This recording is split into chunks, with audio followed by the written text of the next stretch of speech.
Luther's attacks against the Catholic Church succeeded where earlier attempts failed primarily because of the printing press. It was the game changer.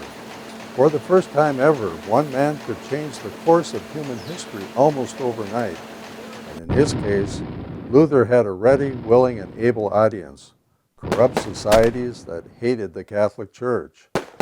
By the mid-1950s, both radio and television were growing in popularity and were quickly becoming the predominant media for news and entertainment in households across America, and soon throughout the world.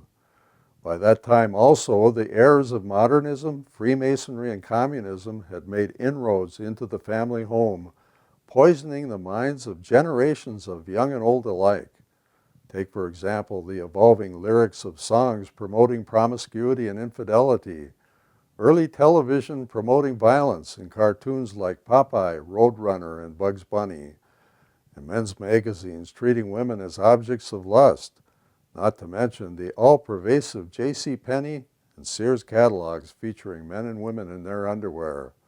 Back then, that was a really big deal. By the mid-1960s, the sexual revolution forever changed the world, setting it on a new but very destructive course, like an out-of-control and unstoppable forest fire, with rock music promoting free love, fornication, cohabitation, infidelity, and drugs. Television and movies pushing the limits of immorality and vice, and publications like Playboy, the forerunner to pornography, being sold in local grocery and convenience stores and corner gas stations. All of this led to the enactment of laws that undermined the family and attacked Christian morality and belief in God. For example, the Divorce Reform Act in 1969, which opened the floodgates for the destruction of the family, the 1973 U.S. Supreme Court ruling, Roe v. Wade, legalizing abortion, the killing of innocent little babies while still in their mother's wombs, and eliminating blue laws that restricted or banned Sunday shopping that were meant to ensure Christian observance of a day of worship or rest.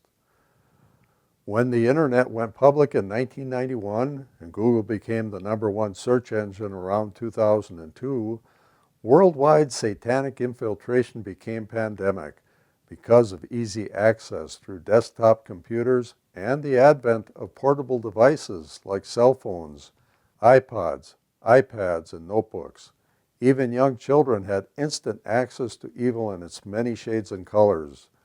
Included in the race to influence and manipulate peoples and nations were Facebook in 2004 and other social media giants and internet search engines, which, like all the liberal news outlets owned by men who are masters at social engineering, promote modernism, liberalism, and all of the other isms, while blocking conservative viewpoints, and either introduced or allowed fake news to further manipulate and dominate the conversation and public perception. Today, the world is inundated by this onslaught of propaganda that is flowing freely and almost unrestricted into our homes day and night. In 2015, for example, the average American consumed nearly 5 hours of indoctrination each and every day. That's almost 18,000 hours over a 10-year period. Nor is it any better worldwide, where the average is 3 hours a day, or 11,000 hours in 10 years. Needless to say, all of the goals and objectives of the modernists, Freemasons, and communists are now being realized beyond their wildest expectations, and the errors of Protestantism have not only continued to degrade and destroy Christianity, they have found a new pathway into the Catholic Church by way of the episcopate, cardinals and bishops, the priesthood, and the majority of Catholics who pick and choose what church teachings to believe, the so-called cafeteria Catholics. 3 Romeo Delta, taxi in a position and hold behind the pickup that's going northbound. Leave room for DC-8 to get on the runway behind you. Roger. 4 Quebec going north, just past the interstate. 4 Quebec. November 3 Quebec, ready for work. Okay, you're done with each. November 4 Quebec, we've entered to make a slight left turn out for traffic. I repeat, negative to breach.